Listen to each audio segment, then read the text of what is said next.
Vous avez probablement déjà dit vous-même ou entendu dire quelqu'un qu'il n'est pas du matin.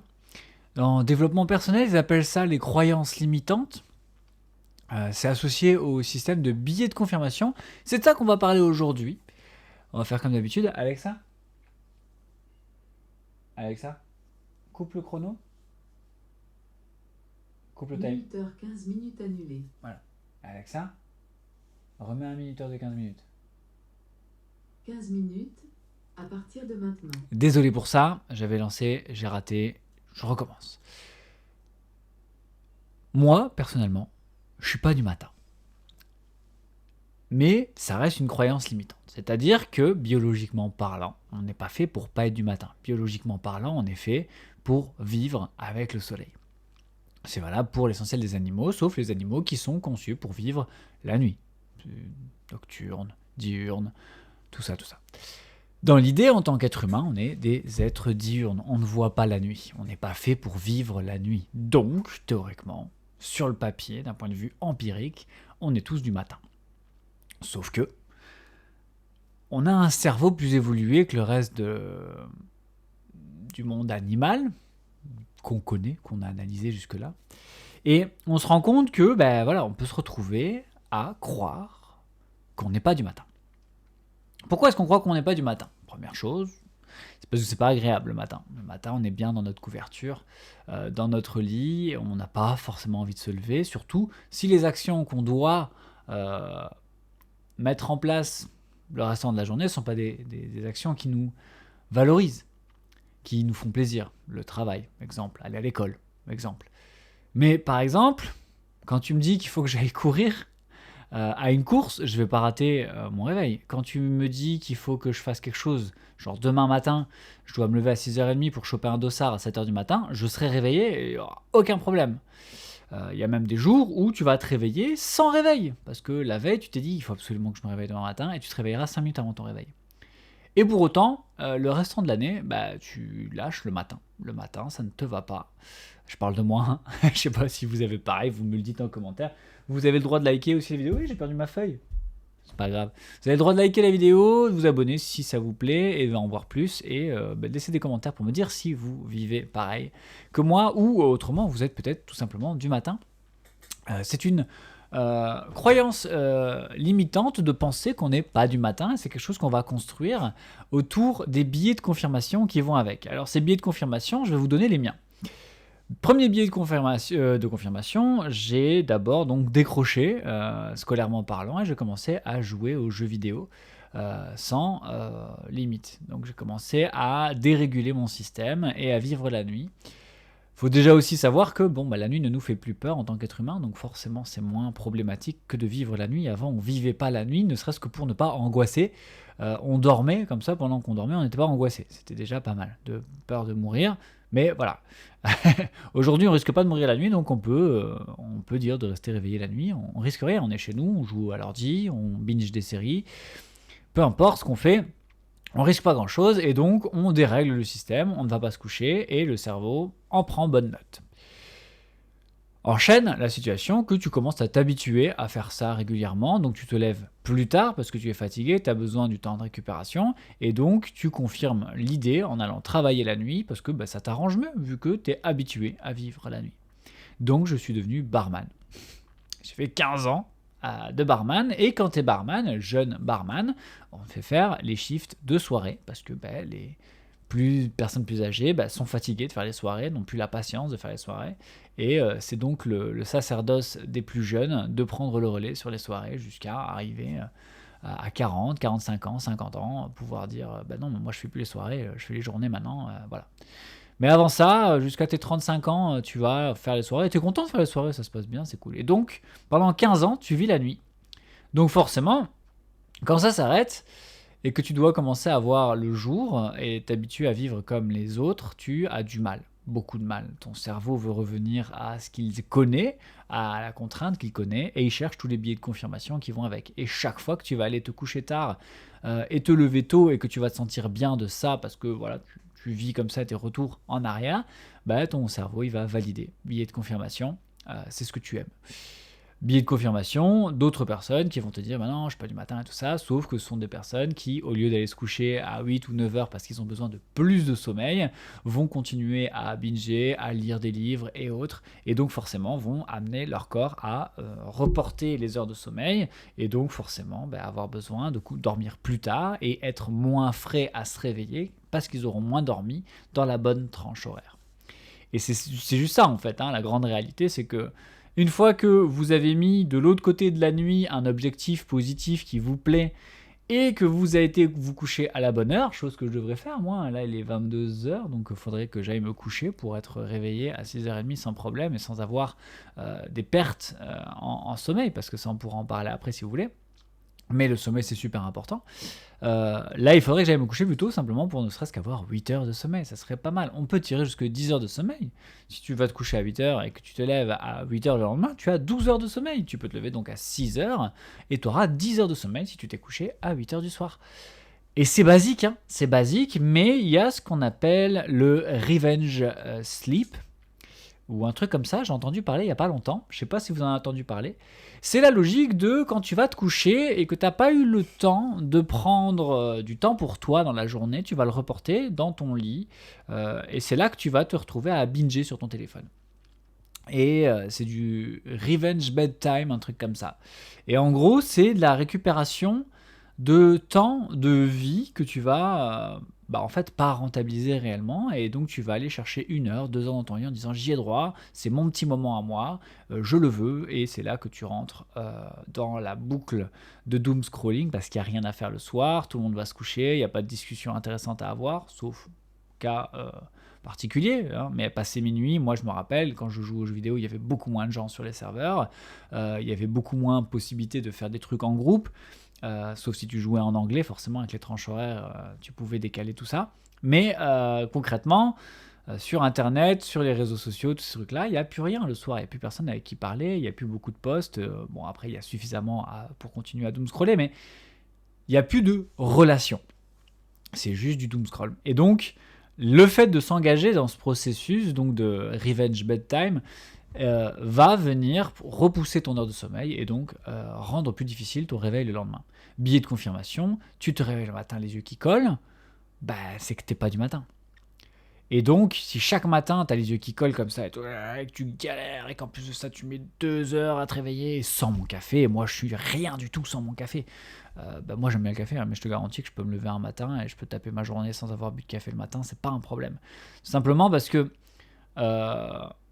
en fait, le café, c'est un réflexe, et le biais de confirmation, c'est de se dire, je suis pas du matin, et si j'ai pas mon café, vous n'obtiendrez rien de bon de moi. En fait, ce sont des croyances limitantes qui viennent limiter le champ des possibles. Et en fait, on fait ça pourquoi ? Tout simplement pour rationaliser son espace, mais aussi créer des règles à respecter autour de nous.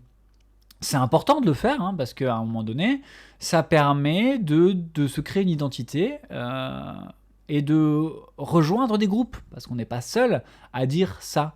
Il y a beaucoup de gens qui disent « mais moi sans le café je suis rien », et donc tu te rejoins, tu dis ça un jour à la machine à café et quelqu'un d'autre te dit « ah moi c'est pareil », ça devient ton ami, et tu crées un groupe de validation.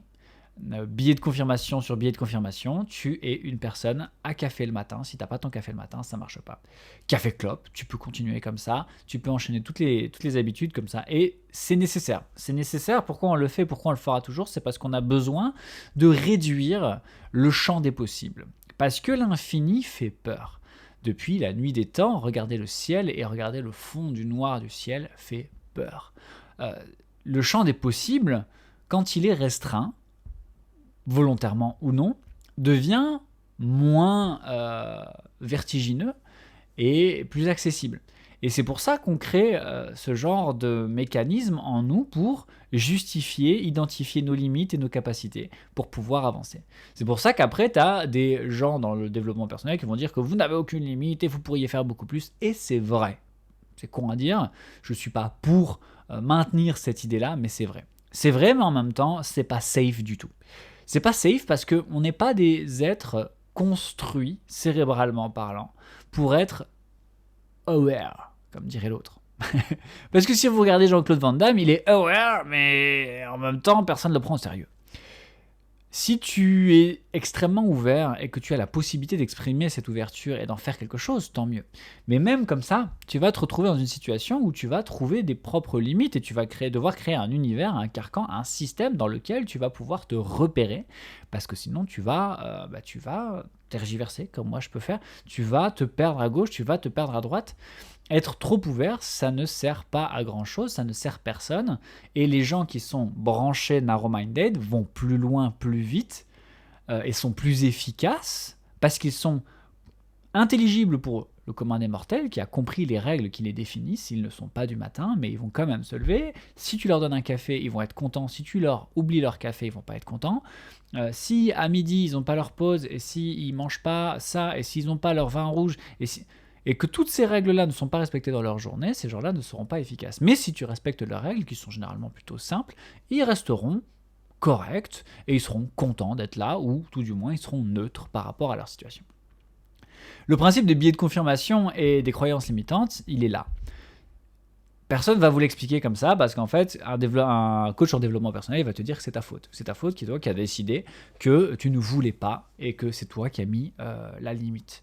C'est vrai et en même temps, c'est nécessaire de mettre ta limite. Il faut les accepter, ces limites, et se dire qu'est-ce que je peux faire autour de ces limites. Est-ce que cette limite, je ne veux pas la débrancher, la nettoyer?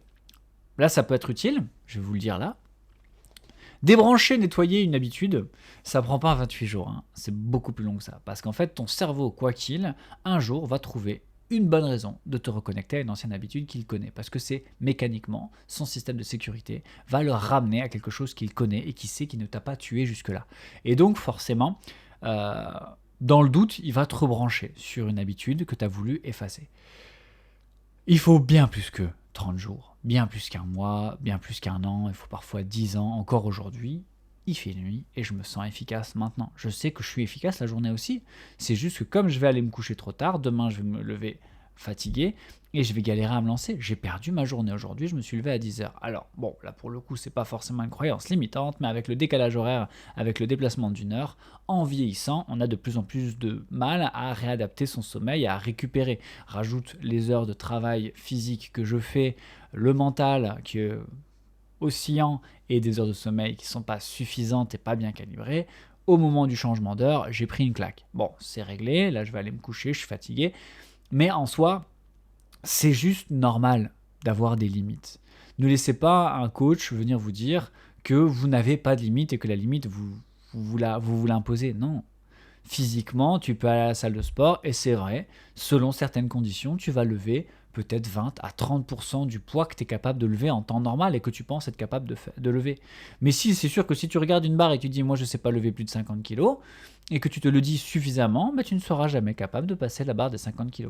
C'est comme l'allégorie de l'éléphant, enfin c'est pas une allégorie, c'est la réalité. Comment on fait pour qu'un éléphant ne se déplace pas? On le fixe à un poteau dès qu'il est petit, comme ça, de sa vie, à chaque fois qu'il a tiré sur ce poteau, il s'est rappelé pendant 5 ans, il n'a jamais su le retirer. Tu le mets à ses 10 ans, taille maximum, aucun poteau ne pourrait le retenir, et pourtant, il laisse le poteau le retenir parce qu'il pense, c'est ancré dans son cerveau, que ce poteau est immuable.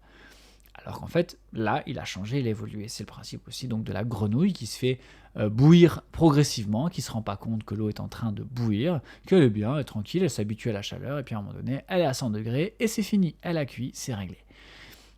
C'est le même système pour nous dans notre cerveau. En fait, il faut juste accepter certaines limites pour voir clair, pour voir où on va, pour pas commencer à partir n'importe où, faire un petit peu le flipper, si ça part à droite, ça revient à gauche, et hop, on fait un petit peu, et au final, on va tout droit.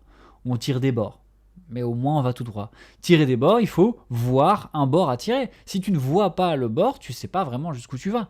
Mais si tu sais c'est quoi ton point de destination et que tu sais que tu peux tirer à droite, tirer à gauche, tirer à droite, tirer à gauche, tirer à droite, tu finiras par arriver à ton point d'intersection où tu as ton objectif qui t'attend et ça va fonctionner. Et pour ça, il faut y croire 2 secondes, il faut le visualiser et c'est pour ça qu'il y a plein de systèmes dans le développement personnel qui sont basés sur des logiques intéressantes mais qui peuvent amener des coachs à vous dire de la merde et vous dire ouais non, les croyances limitantes, les biais de confirmation, Ils vont beaucoup vous parler des croyances limitantes, mais ils vont pas vous parler des biais de confirmation qui font que vous croyez en vos croyances limitantes, et ils vont pas vous aider à sortir de là en dehors du fait que eux ils ont pas le temps, au prix que ça coûte l'heure de coaching, de vous apprendre à sortir de là.